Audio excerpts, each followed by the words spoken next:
Belanda berusaha sekuat tenaga mengubur sejarah kesuksesan politik Islam dalam mengatur masyarakat Indonesia, sehingga sampai sekarang anak-anak kita benar-benar tidak tahu terhadap bagaimana kerajaan Islam Demak, kerajaan Islam Mataram ini ditutup oleh penjajah. Karena apa? Karena menurut penjajah itu kesuksesan Islam dalam mengatur negara di Pulau Jawa ini.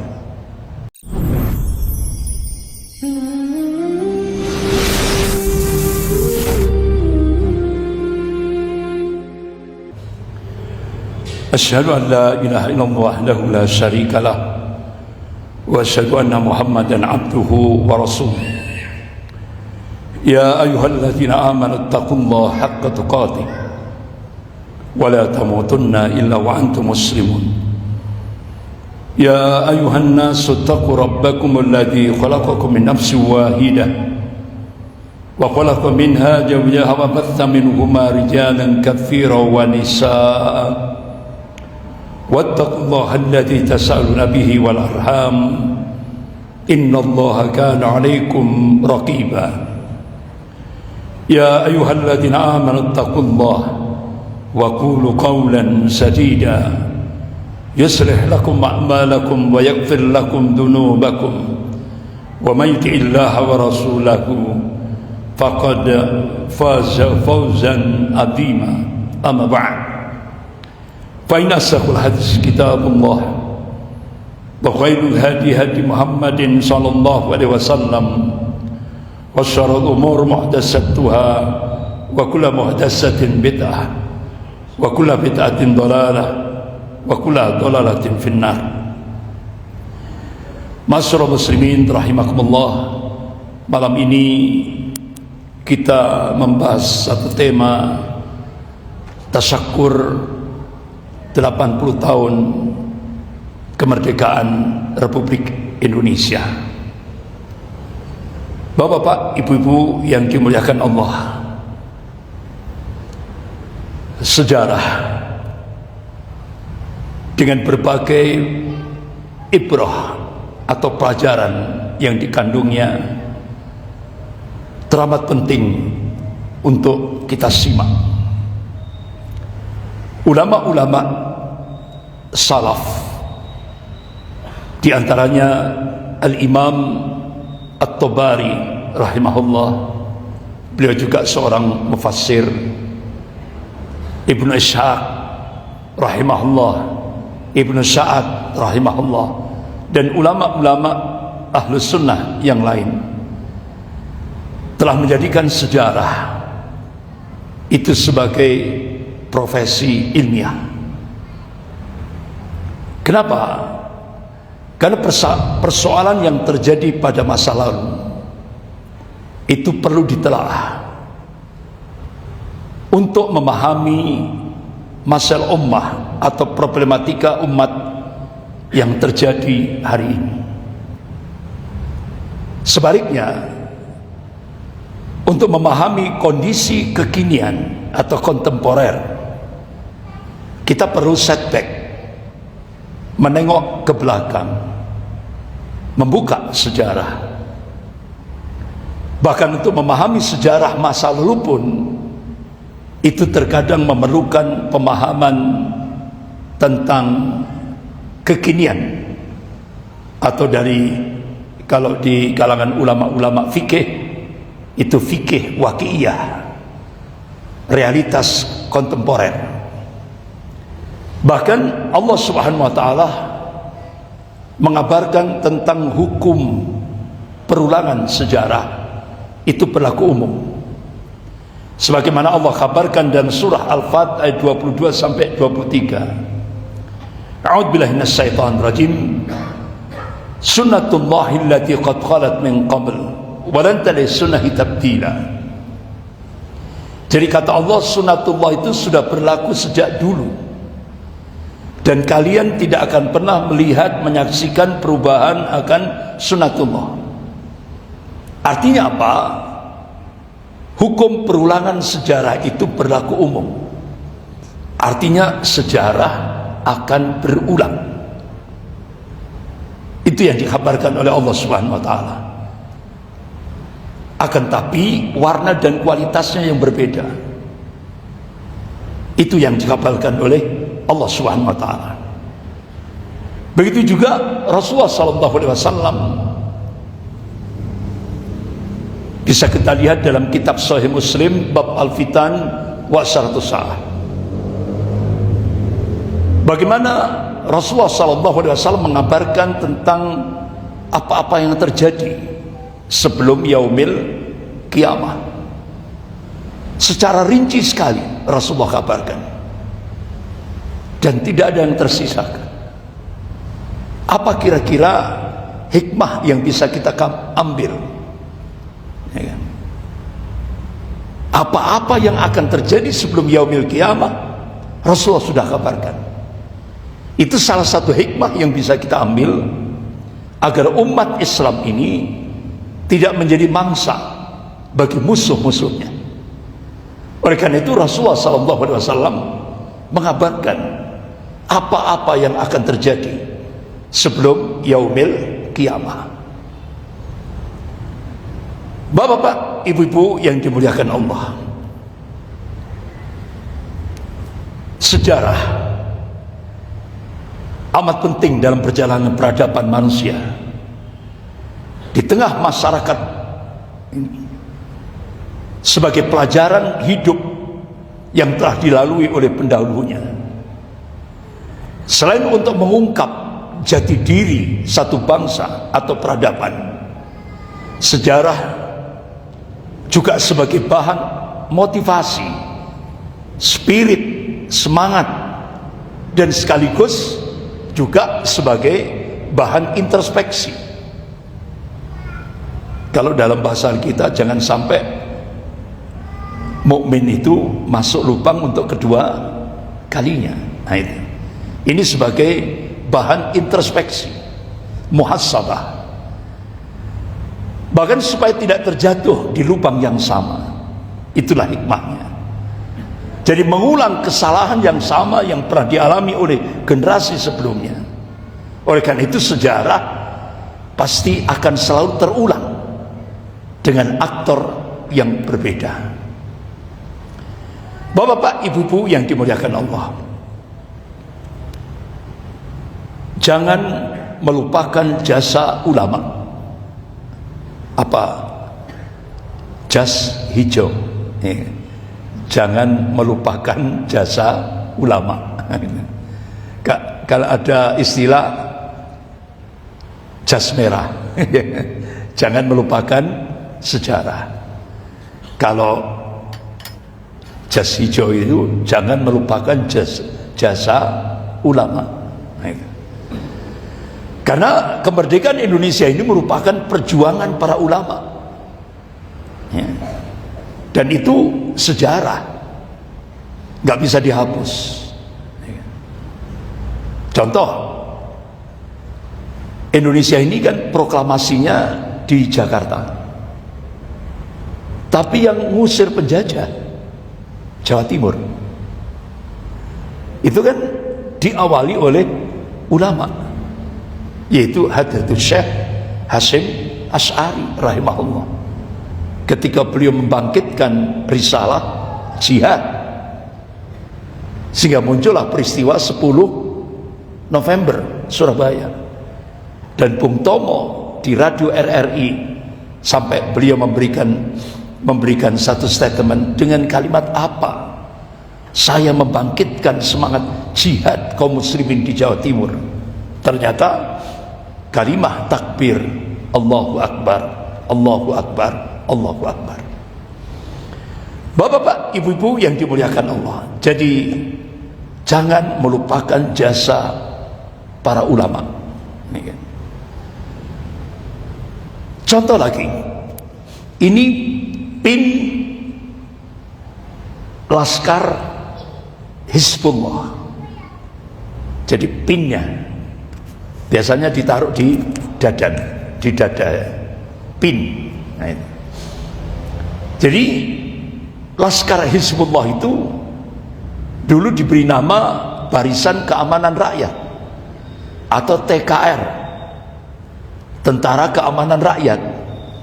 Jadi dulu ada Laskar Hizbullah, ada Laskar Sabilillah, ada di Singosari, Kiai Haji Maskur, Allahumma yarham, itu pimpinan Laskar Sabilillah. Di Malang ada tokohnya, komandannya di sini. Rumahnya saya pernah masuk ke dalam, Bank BNI ke selatan, masuk ke dalam, itu komandan Laskar Hizbullah pada saat agresi Belanda kedua tahun 1949 di kawasan Malang Selatan. Beliau sebagai komandan Laskar Hizbullah. Jadi Laskar Hizbullah itu cikal bakal TNI Polri, cikal bakalnya. Tapi anehnya dulu ketika Kapolrinya namanya Jenderal Tito Karnavian, waktu itu kan Amerika gencar-gencarnya memberikan stigma kepada umat Islam itu teroris. Jadi sampai selevel Kapolri pun tidak paham sejarah bahwa ini adalah pin Laskar Hizbullah, cikal bakal TNI dan Polri. Jadi pin ini sampai sekarang disimpan di Museum Genil Belanda, sampai sekarang ada. Jadi warna merah dan putih, tertuliskan la ilaha illallah Muhammad Rasulullah. Nah, ini. Jadi sampai selevel Kapolri pun tidak paham. Berarti ini kan, berarti ada gerakan nativisasi, ya kan? Artinya ini sejarah. Cikal bakal TNI Polri itu ini, pinnya ini. Tapi oleh Kapolri disebut bendera teroris. Nah, ini. Sampai seperti itu. Saya cukup kaget sekali. Karena memang pada saat itu sampai di Garut, ya kan, bendera Rasulullah dibakar. Bendera Rasulullah itu dibakar. Sampai hukumannya cuma 10 hari denda Rp2.000. Jadi bendera Rasulullah itu dibakar.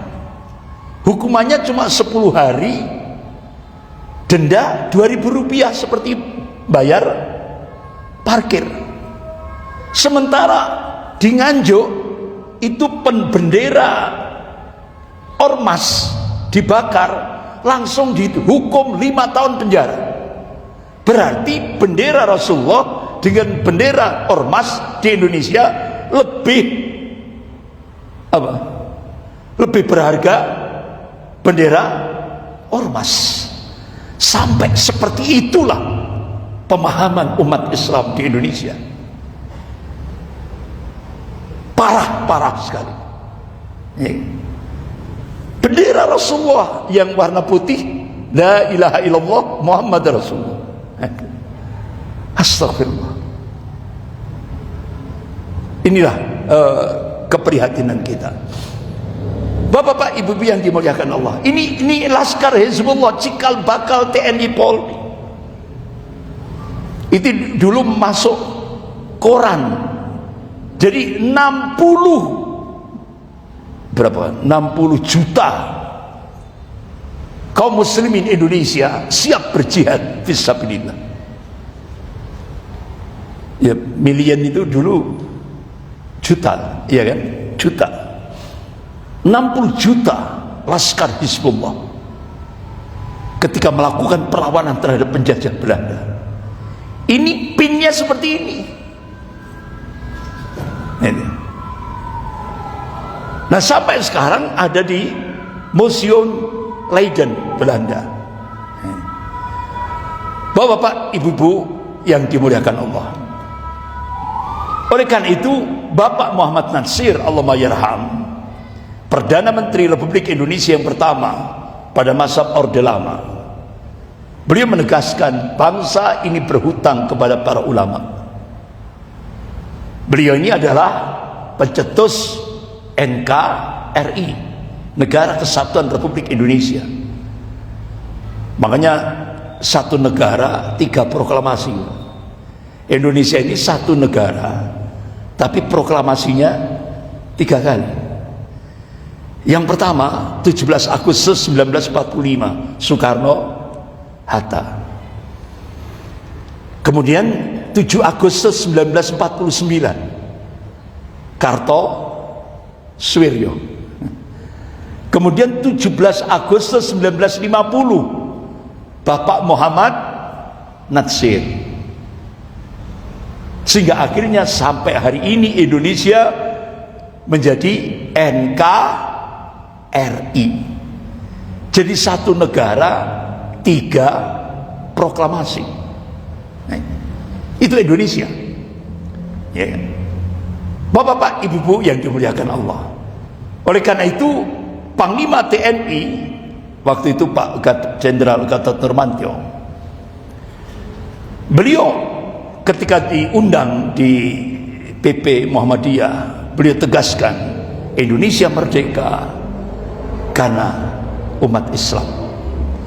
Artinya apa? Saham terbesar Indonesia itu adalah umat Islam. Bapak-bapak, ibu-ibu yang dimuliakan Allah, saat Indonesia dijajah, ini saat Indonesia dijajah, saat itu Belanda ngutus seorang orientalis namanya Snok Hugronya. Ini orangnya, Christian Snok Hugronya. Dia orang yang Kristiani yang ortodoks. Nah, supaya diterima oleh umat Islam di Nusantara ini saat Belanda menjajah, Christian Snok Hugronya merubah jati diri. Dia merubah namanya jadi Abdul Ghaffar supaya diterima oleh umat Islam. Abdul Ghaffar. Kemudian bajunya pakai gamis, kopiah hitam. Ini. Nah, ini. Dan akhirnya diterima oleh umat Islam.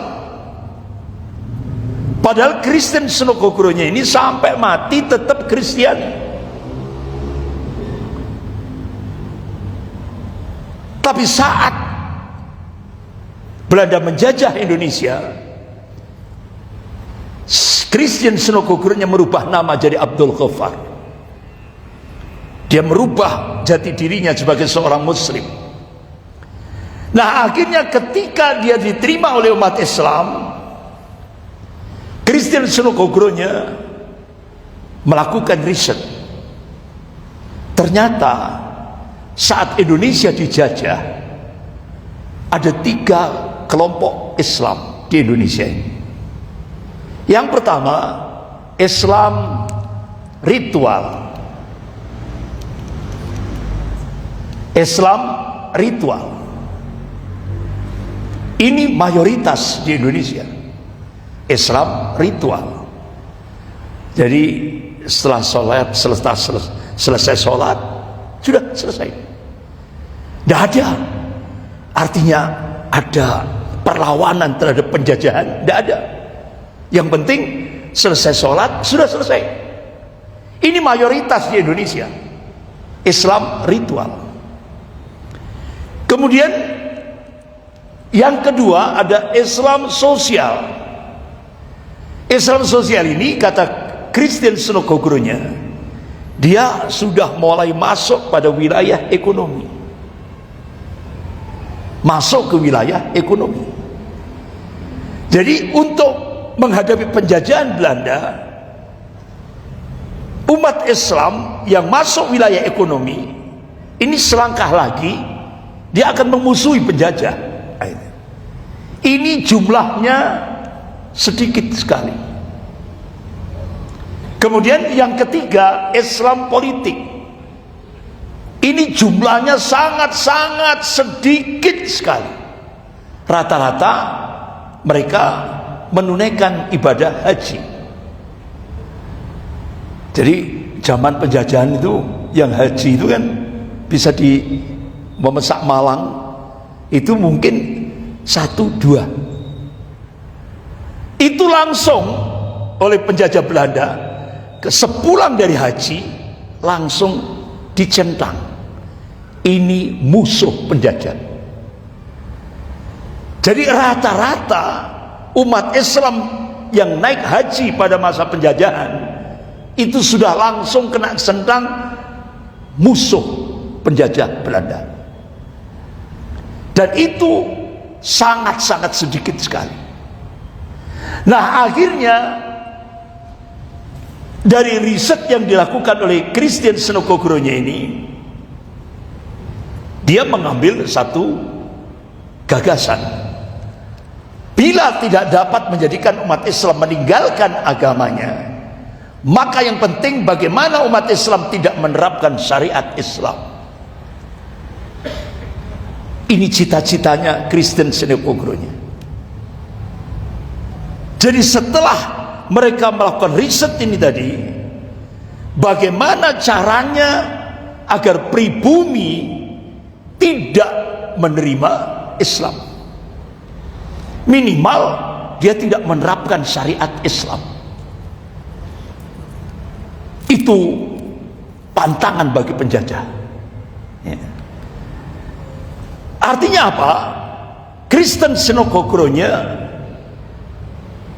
mengambil satu kebijakan. Ada kewajiban kita untuk membantu penduduk negeri jajahan agar terbebas dari Islam.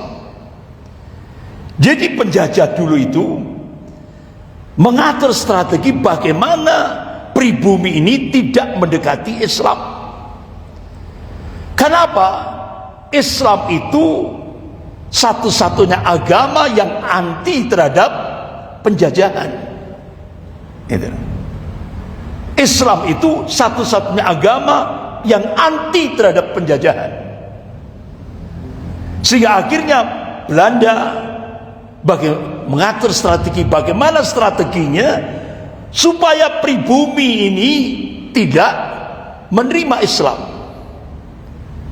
Dan pandangan Senokogoronya ini tidak berubah sampai dia mati. Dan Christian Senokogoronya mati di Belanda, mati dalam keadaan Kristiani, karena memang mereka ini orang Kristiani. Bahkan bapak-bapak, ibu yang dimuliakan Allah, ada 8 strategi Belanda untuk menjauhkan Islam dari pribumi. Yang pertama, jadikan Islam hanya sebagai agama masjid. Artinya apa? Belanda menginginkan Islam ritual. Jangan sampai pribumi masuk wilayah politik. Jangan sampai. Itu sangat-sangat membahayakan bagi penjajahan Belanda. Yang kedua, benturkan antara Islam dengan adat. Nah sekarang dimunculkan lagi. Apa sekarang Pak namanya? Kearifan budaya lokal. Ini salah satu bentuk penjajahan model baru. Nah kira-kira sudah merata enggak di Malang Raya? Bantengan, Berot. Jadi strategi Belanda dulu itu dikembangkan lagi sekarang. Dengan bahasa yang enak didengar, dengan bahasa dengan elegan sekali, kearifan budaya lokal, ditambahi dengan son horeg, iya kan, son horeg gitu. Padahal majelis ulama sudah mengeluarkan fatwa itu, tapi di Malang Raya, wah itu malah dijadikan tradisi. Di samping bantengan juga son horeg itu tadi, sehingga sampai di beberapa desa itu Pak, orang-orang sakit itu harus ngungsi karena ada karnaval son horeg gitu. Kasihan di beberapa kawasan di Malang. Jadi ini strategi penjajahan dulu dikembangkan lagi. Makanya Soekarno itu kan mengatakan, kalau dulu kami melawan penjajah, artinya musuh kami penjajah, kalian akan menghadapi bangsa kalian sendiri. Berarti yang jadi penjajah bangsanya sendiri. Nah itu, jadi sampai seperti itu Bung Karno sampai menyatakan seperti itu. Kemudian awasi dan kontrol pernikahan umat Islam, terapkan asas monogami, kontrol kas masjid, dan jadikan penghulu sebagai agen pemerintahan kolonial Belanda. Jadi penghulu itu dijadikan agen. Jadi dulu itu kalau sebuah masjid, penghulu itu ditaruh di pojokan gitu. Jadi dikasih meja, begitu ada kiainya memberikan dakwah, ya kan, di depan pribumi, apalagi kiainya langsung memberikan bacakan ayat, a'udzubillahi minasyaitonir rajim, wal takum minkum ummatun yad'una ilal khair wa ya'muruna bil ma'ruf wa yanhauna 'anil munkar, ya, wa yu'minuna billah, ya.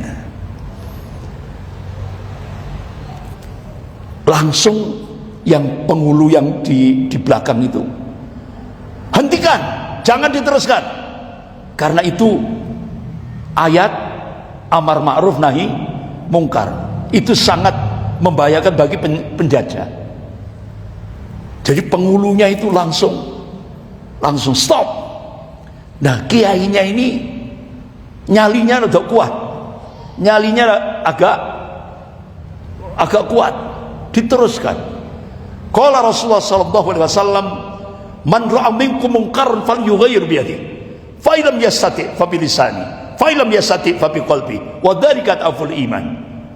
Langsung kiainya tangkap, jebloskan ke penjara.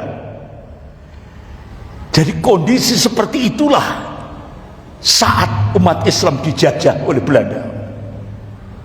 Kalau sekarang kan enggak, kita bebas kan, ya kan? Kalau dulu penghulu itu jadi agennya Belanda, dikasih meja di belakang untuk memantau ayat-ayat apa yang disampaikan oleh kiainya. Kalau ayatnya itu langsung berbenturan dengan Belanda, artinya sangat menguntungkan, merugikan penjajahan, langsung stop. Nah seperti itu. Kemudian asosiasi kebudayaan lewat pendidikan barat, kemudian sertifikasi penceramah atau guru, kemudian jauhkan umat Islam dari urusan politik. Jauhkan umat Islam dari urusan politik. Makanya umat Islam dulu pada saat penjajahan, urusan politik itu urusan Belanda. Kalau perdagangan itu urusan Cina. jadi seperti itu. Makanya kalau ada pribumi masuk wilayah ekonomi, itu berarti dia akan selangkah lagi akan menjadi musuh penjajah. Sampai seperti itu, bapak-bapak, ibu yang dimuliakan Allah. Nah, pada tahun 1479 Miladiyah Masehi, Ini disampaikan oleh Sri Sultan Hamengkubuwono ke-10 yang sekarang pada saat Kongres Umat Islam Indonesia yang ke-6 tahun 2015 di Keraton Yogyakarta tanggal 8 sampai 11 Februari 2015. Nah, Sultan Hamengkubuwono ke-10 yang sekarang ini, beliau di depan tokoh-tokoh umat Islam menyampaikan, jadi tahun 1479 Masehi, Sultan Turki mengukuhkan Raden Fatah sebagai Khalifatullah ing tanah Jawa, perwakilan kekhalifahan Turki, kekhalifahan Islam Turki untuk tanah Jawa. Nah, akhirnya sebagai simbolnya,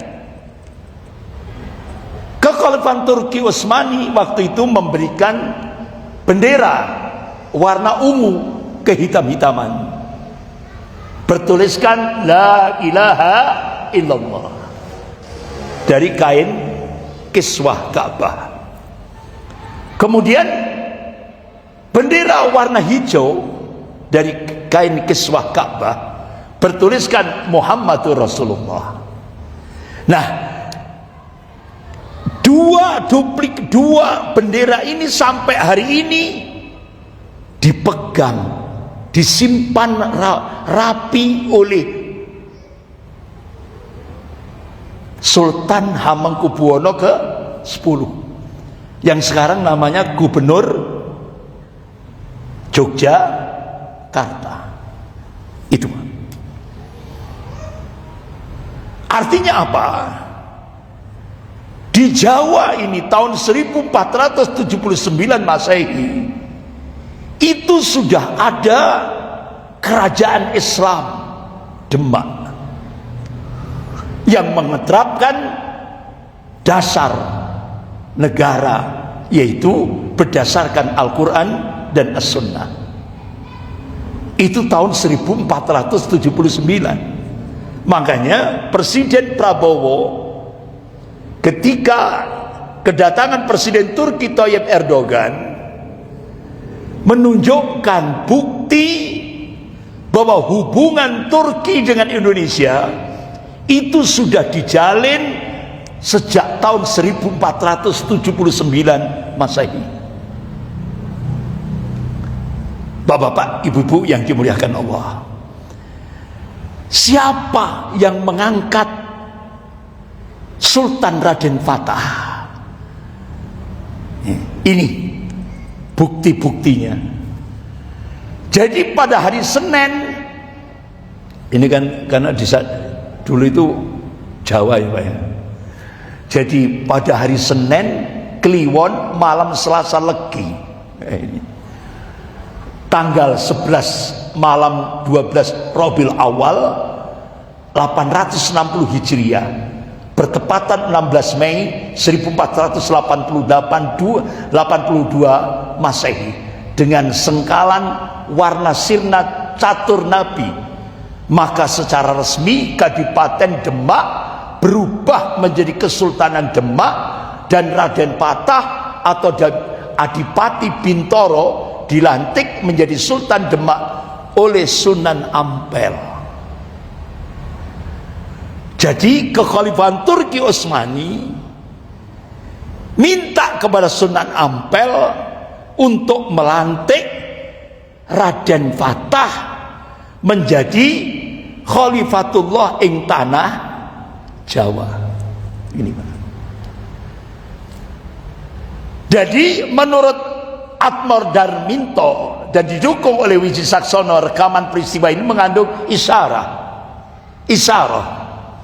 bahwa Wali Songo meyakini supremasi hukum Islam, yaitu satu negara harus berpegang pada ajaran Islam murni yang waktu itu disebut Mustika Islam, yang berkiblat ke Mekah, yaitu Al-Quran dan hadis Nabi.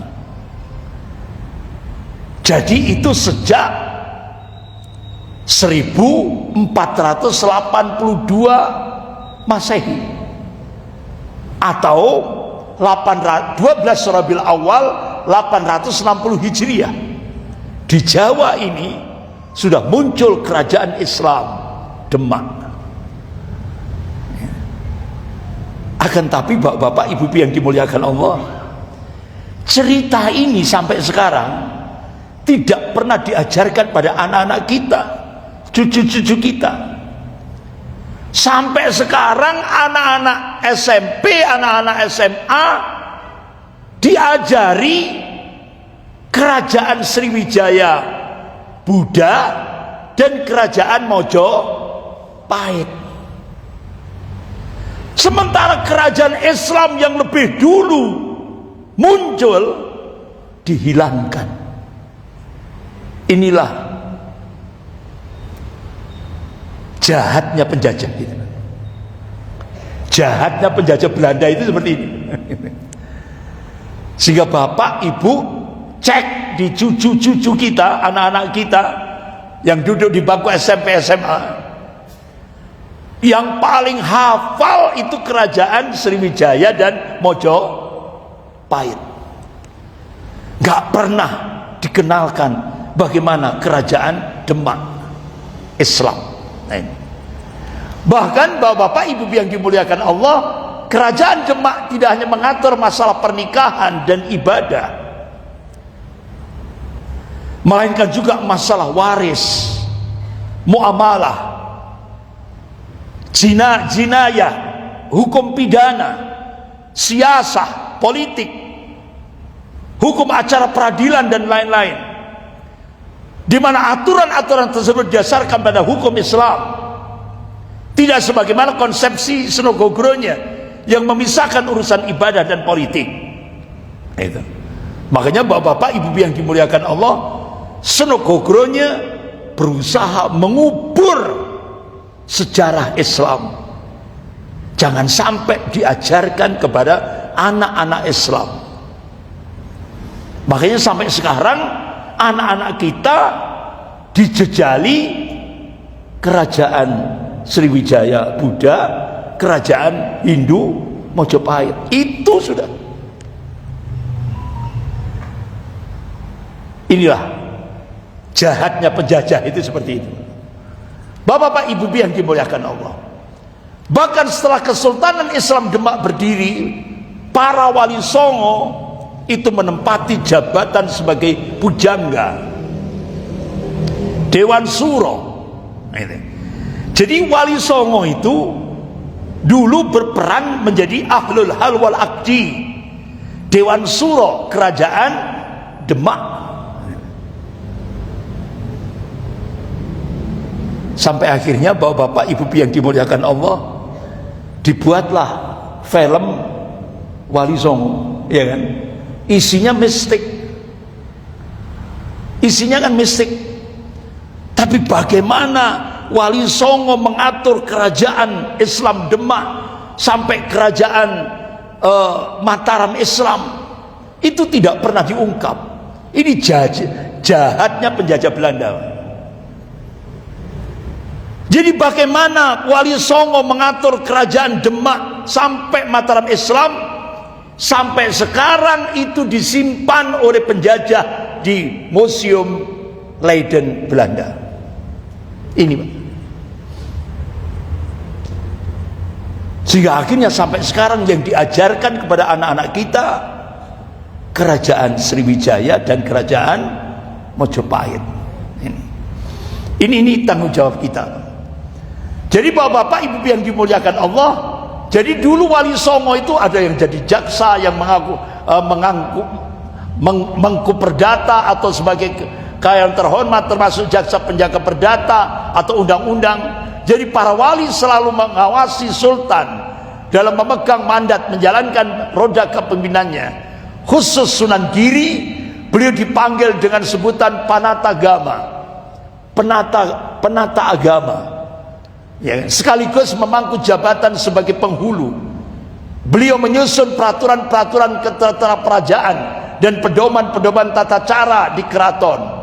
Dalam hal ini Sunan Giri dibantu oleh Sunan Kudus yang juga ahli dalam soal perundang-undangan, peradilan, pengadilan, mahkamah, termasuk hukum-hukum secara formal.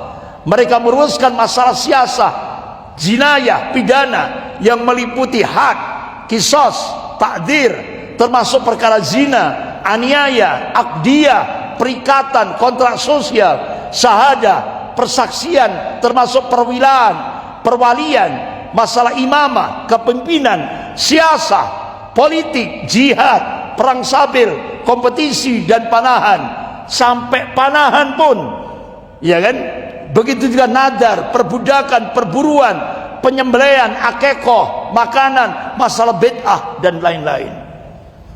Itu benar-benar menjadi pekerjaan Wali Songo pada masa itu.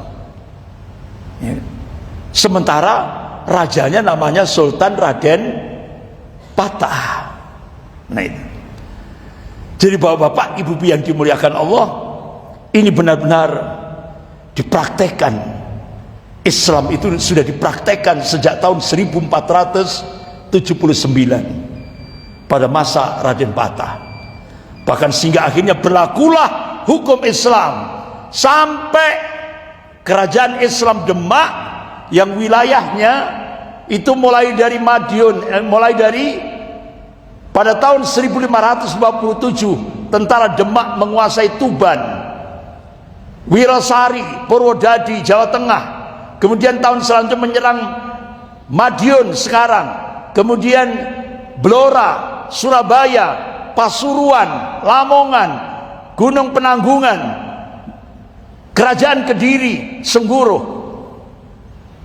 Itu wilayah yang dikuasai oleh kerajaan Islam Demak. Sampai puncaknya yaitu Jepara dan Mataram Islam. Bapak-bapak, ibu-ibu yang dimuliakan Allah. Jadi para orientalis Belanda memandang Islam sebagai ancaman terhadap keberlangsungan misi penjajahan, sebagaimana pandangan seorang ahli strategi Belanda, Christian Senokukronya, yang memandang Islam sebagai faktor penghalang misi penjajahan, terutama yang disebut dengan Islam politik. Oleh karena itu Belanda berusaha sekuat tenaga mengubur sejarah kesuksesan politik Islam dalam mengatur masyarakat Indonesia, sehingga sampai sekarang anak-anak kita benar-benar tidak tahu terhadap bagaimana kerajaan Islam Demak, kerajaan Islam Mataram ini ditutup oleh penjajah. Karena apa? Karena menurut penjajah itu kesuksesan Islam dalam mengatur negara di Pulau Jawa ini. Bapak-bapak, ibu-ibu yang dimuliakan Allah, inilah perlunya kita mengungkap kembali sejarah. Jadi ternyata Masya Allah, Islam termasuk juga kerajaan-kerajaan Islam yang lain, termasuk kerajaan Pasai, kerajaan Aceh, Darussalam, Masya Allah, itu kerajaan-kerajaan besar, tapi tidak pernah diungkap, tidak pernah disampaikan di tengah-tengah anak-anak dan cucu-cucu kita. Bapak-bapak, ibu-ibu yang dimuliakan Allah, mudah-mudahan apa yang kita kaji pada malam hari ini, insya Allah kita lanjutkan nanti hari Ahad kedua ba'dal subuh. Jadi kita lanjutkan Ahad kedua ba'dal subuh, bagaimana pentingnya sejarah supaya kita benar-benar bangga terhadap pergerakan Islam, lebih khusus di Indonesia ini. Saya kira gitu. Mari kita akhiri majelis kita dengan bacaan doa kafarat majelis. Subhanakallahumma wa bihamdika asyhadu an la ilaha illa anta astaghfiruka wa atubu ilaik.